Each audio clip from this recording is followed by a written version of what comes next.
La tortura, todo se tiene en cuenta. Nada ha cambiado. El cuerpo tiembla como temblaba, antes y después de la fundación de Roma, en el siglo XX antes y después de Cristo. Las torturas son como fueron, aunque la tierra ha menguado, y diríase que todo sucede a la vuelta de la esquina. Nada ha cambiado, salvo el cuerpo tiembla como temblaba, antes y después de la fundación. Nada ha cambiado, salvo el número de habitantes por metro cuadrado. A las viejas culpas suman nuevas, reales, imputadas, momentáneas y nulas, pero el grito del cuerpo que la bala era, es y será un grito de inocencia. Según el baremo y escalas seculares, nada ha cambiado. Quizá los modales, las ceremonias y las danzas, pero el gesto de brazos protegiendo una cabeza sigue siendo el mismo. El cuerpo se retuerce, forcejea para liberarse, cae postrado, dobla las rodillas, lividece, se hincha, babea y sangra. Gracias. No se sabe si tendría vigencia en todo el país. Ayer también en el Pacto por México se anuncia que se va a homologar toda la legislación penal. Esto quiere decir que ya solo va a haber un código penal para todo el país y un código de procedimientos penales para todo el país. Ya no cada estado va a tener su código. Vamos a ver si esto es así. Si esto se lleva a cabo así, pues también lógicamente la legislación contra tortura tendrá que hacerse una legislación general. Debe adecuarse, por supuesto, esta legislación a lo que establecen los tratados internacionales.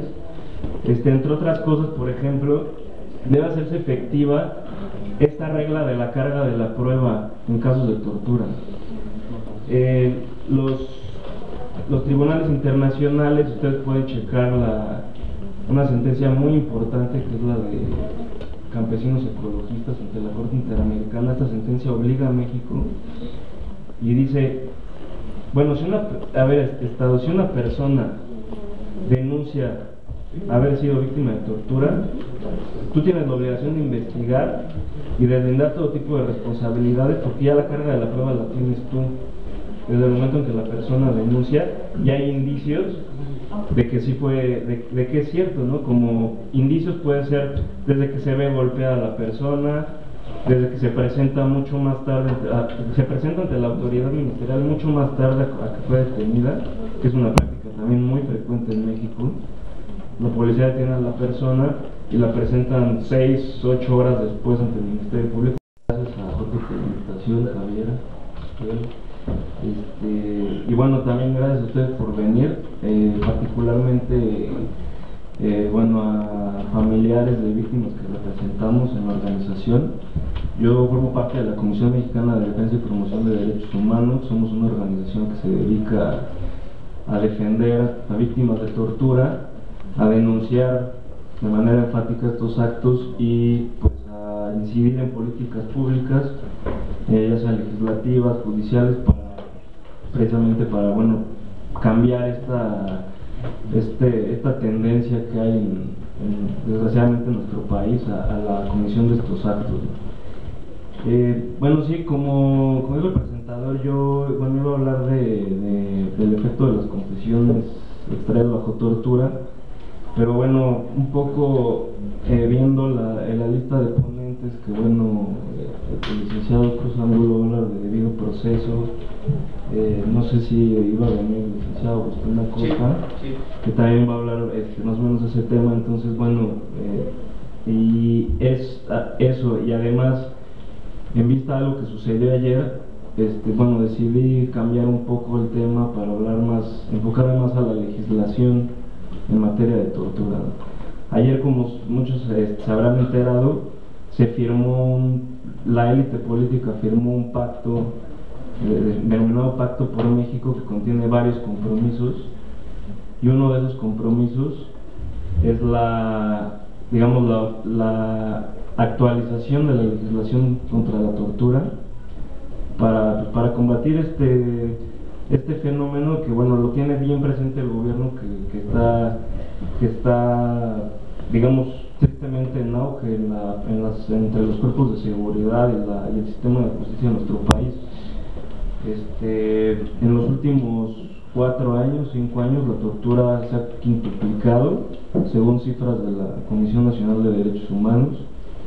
Entonces, es algo bastante grave y que hay que atender, y en lo que se pueda hacer respecto a reformas legislativas, pues yo creo que es algo que tendrá que enfrentar el nuevo gobierno, ¿no?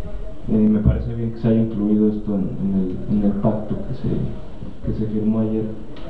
Bueno, compartir la mesa con los abogados aquí presentes, y también quiero decirles que, bueno, tengo que hacer mención de la presencia del licenciado Bautista Teja, que nos acompaña ya, que nos ayudó a formar las 2 primeras cooperativas de América para el desarrollo y los derechos humanos.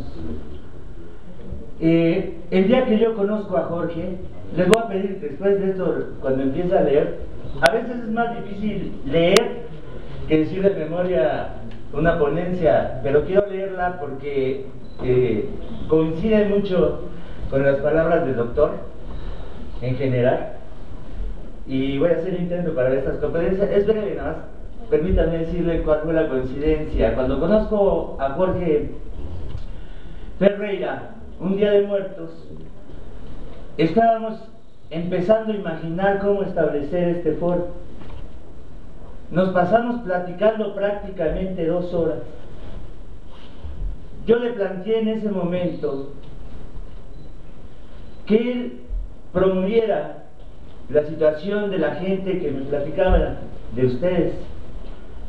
Y yo le planteé ese mismo día que yo invitaría a los investigadores de antropología con quienes hemos ya lanzado iniciativas de ley desde el Congreso de la Unión, aquí presentes también. Las coincidencias son buenas.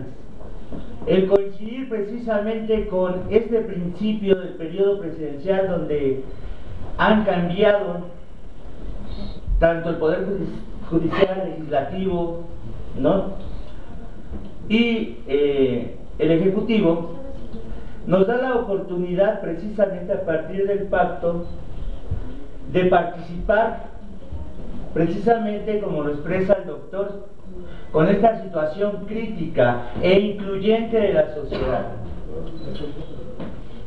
Está demostrado, precisamente en otras partes del mundo, que sin este binomio, las medidas de ley, las normativas que se hacen, no funcionan.